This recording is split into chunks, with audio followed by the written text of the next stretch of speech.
a new dog yesterday, or my daughter did, and we had to make sure everybody was getting along. So we went down today for a training session on how to give them manners, and it was a little bit exhausting because sometimes new folks don't get along. So that was happening,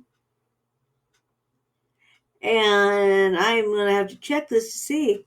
I'm gonna go back through some of this if you're hearing it again because I lost some seconds. I think I'm okay. Um, got some new toys in the mail to help record church services, to make close-ups, make them a little bit smoother.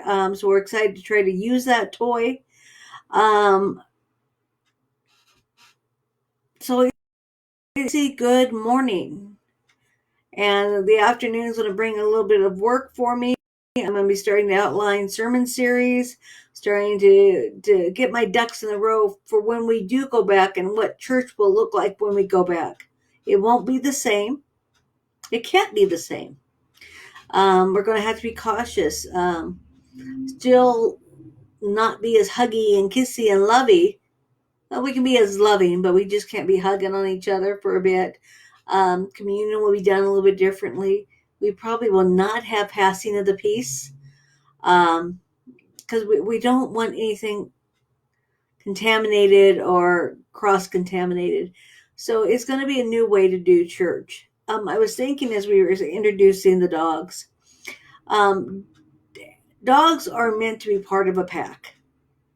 And when you have a dog that doesn't get along with another because he wants to kind of be independent, it comes across as a problem.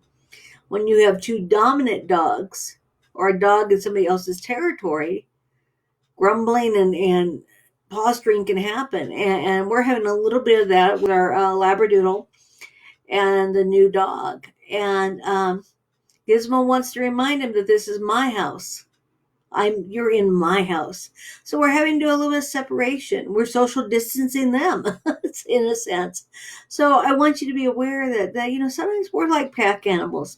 We desire to be with people. And right now we're asked to be alone. We're asked to be those lone wolves wandering around, the lone wolf wandering around. I'm trying to get my grammar correct. But I want to read to you from today's Jesus Calling. To remind us of what God might be saying to us. Let me control your mind. The mind is the most restless, unruly part of mankind. Long after you learn the discipline of holding your tongue, your thoughts defy your will and set themselves up against me. Man is the pinnacle of my creation, and the human mind is wondrously complex. I risk all by granting you freedom to think for yourself. This is godlike privilege forever setting you apart from animals and robots. I made you in my image, precariously close to deity. Though my blood has fully redeemed you, your mind is the last bastion of rebellion. Open yourselves to my radiant presence, letting my light permeate your thinking. When my spirit is controlling your mind, you are filled with life and peace. Psalm 8:5. If for you have made him a little lower than the angels, and you have crowned him with glory and honor. Genesis 1:26-27. Then God said, let us make man in our image, in our likeness, and let them rule over the fish of the seas and the birds of the air, over the livestock, over all the earth, and over all the creations that move along the ground. So God created man in his own image. In the image of God he created him, male and female he created them. In this, we're talking about your mind. Our mind is restless. Our mind gives us the doubts. Our mind gives us lack of hope. And he's saying, let me control it so you know you're okay. He's not asking us to have him manipulate our mind. See, the thing is, he gave us free will. And it's how we use that free will. And sometimes our minds will get ahead of our tongues and will say things that hurt and harm. Those instances happen all the time. And especially we misinterpret some of those things. Ron and I had a disagreement yesterday. Yes, sometimes we have disagreements. And he said something that kind of hurt me, but also I misinterpreted and took it to heart. And we had to talk that out. about what he was trying to say and what I wasn't listening to and how he said it and how it hurt. So it was a lot of communication. And that's what we need to do. There are ways to communicate. I had a Zoom meeting today with people in the region, which was awesome for me because we are so far away here in Idaho Falls, Idaho, that I don't get to go see the folks in Colorado and Utah and Wyoming. That's a long stretch to go just for an hour meeting.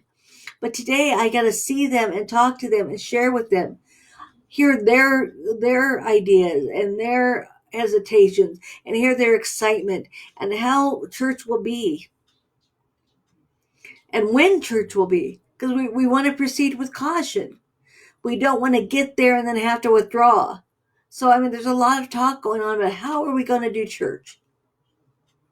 How we're going to do life when I call it set free, when we can go out of the boundaries of the house. What color will our hair become? I'm pulling hard on the grow out here. So I'm trying to decide, do I just want to let it grow or do I want to give it to the color it is now? So when it grows out, I'm not going to do anything wild. I'm not doing any purples or pinks or blues or reds like I've done before. I'm going to stay pretty sedate. But what are we going to do when we get free? Are we going to be wise about how we do it? Or are we just going to go all of a sudden out and go nuts? Think about your mind and what your mind does. Sometimes our minds cause us to be restless and not sleep because we're overthinking. Or our minds are just like, I can't take anymore, and we shut down. Let your mind be settled upon God, because he's the one that created us in his image, as we hear in Genesis. And I tell people, God don't make junk. But he gave us minds to think and reflect and do. I'm going to remind you again, do something good for yourself today. Do something nice or kind for somebody else. And I'll see you tomorrow. And all God's children say, amen.